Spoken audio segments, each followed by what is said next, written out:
I am really sorry, video pause हो गई थी। देन अब क्या करेंगे, 55% जो है वो निकाल लिया। अब टोटल नंबर ऑफ़ स्टूडेंट निकालेंगे आपके पास। जो है टोटल स्टूडेंट्स कैसे निकाल सकते हैं आप? सर टोटल स्टूडेंट जो है हमारे पास, अच्छा ये मैंने जैसे आपको एक्सप्लेन करने के लिए लिखा था, ये पेपर में लिखने की ज़रूरत नहीं है, ये यहाँ से लेके यहाँ तक। टोटल स्टूडेंट्स अगर आपने निकालने हैं तो दो चीज़ें हमें गिवन है, एक परसेंटेज है और एक नंबर ऑफ़ बॉयज़ है। तो उससे जो है वो हम 1% निकाल सकते हैं, मतलब 55% बॉयज़ थे जिसकी तादाद 27 है, मतलब 55% है जिसमें 27 बॉयज़ जो हैं वो आ रहे हैं। तो हम क्या करेंगे, 55 यहाँ पे मल्टीप्लाई हो रहा है, वहाँ पे जाके क्या हो जाएगा, डिवाइड। इससे हम 1% निकाल लेंगे, यहाँ पे कुछ नहीं बचेगा तो क्या होगा, 1। तो इसी तरह हम 1% निकालेंगे तो इससे 100 भी निकाल सकते हैं, इससे जितना 45% है वो भी निकाल सकते हैं जब भी हमारा आंसर आ जाएगा। तो 27 को जब आप डिवाइड बाय 5 देंगे, सब अपने कैलकुलेटर में 27 को डिवाइड बाय 5 देते हैं, मैं भी दे देता हूँ। सिंपल कैलकुलेटर यूज़ करने की इजाज़त है, तो आप लोग सिंपल कैलकुलेटर यूज़ कर सकते हैं, जिसका आंसर आ रहा होगा 1%, 0.49। सही है। अब मुझे अगर यहाँ पे 1 की जगह 100% चाहिए तो मैं यहाँ पे 100% लिखूँगा और इस 0.49 को मल्टीप्लाई करवा दूँगा 100 से। तो ये जो 0.49 है मल्टीप्लाई बाय 100 होगा तो ये 49 बन जाएगा। तो टोटल नंबर ऑफ़ स्टूडेंट्स हमारे पास कितने आ गए, टोटल स्टूडेंट जो हैं वो हमारे पास 49 है।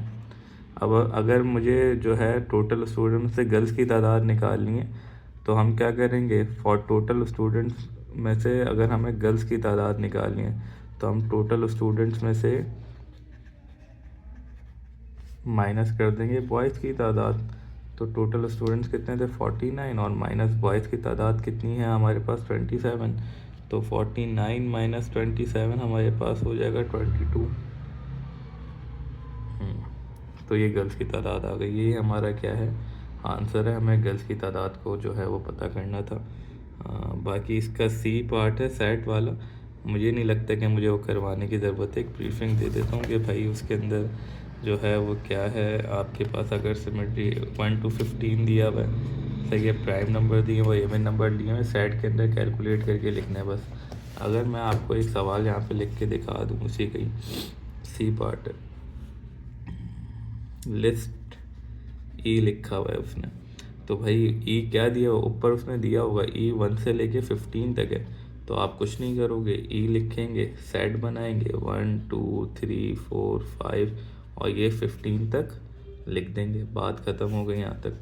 फिर अगर वो बोले लिस्ट पी, पी बना के दिखाएं, और वो पी सवाल के अंदर दे रहा होगा, पी सवाल के अंदर वो बोल रहा है प्राइम नंबर्स इवन, और पी जो है वो प्राइम नंबर्स के लिए हुआ है। बिल्कुल, P is a prime numbers and E is a even numbers. अब यहाँ कहाँ तक लेना है, जहाँ तक ये 15 है ना, 15 तक प्राइम नंबर्स ले सकते हैं, ये यूनिवर्सल सेट होता है। 15 तक प्राइम नंबर्स लेंगे, उसने ई कहा हुआ है इवन नंबर्स और पी कहा हुआ है प्राइम नंबर्स। तो सर प्राइम नंबर्स तो बहुत ज़्यादा होते हैं, आगे तक जाते रहते हैं, लेकिन आपके यूनिवर्सल सेट में 15 तक नंबर दिया है तो आप जस्ट 15 तक ही लिखेंगे।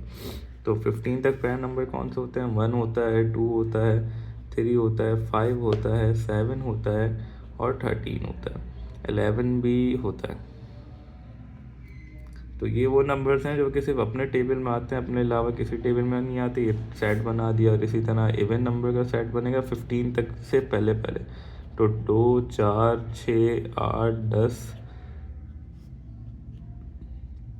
12 14 और देन 16 में लिखने वाला था, लेकिन मैं 16 लिखूंगा नहीं क्योंकि 15 तक यूनिवर्सल सेट है। तो 15 के अंदर अंदर तक जो है बस इसकी वीडियो बनाएंगे, वो इसकी जो है वैल्यू लिखेंगे।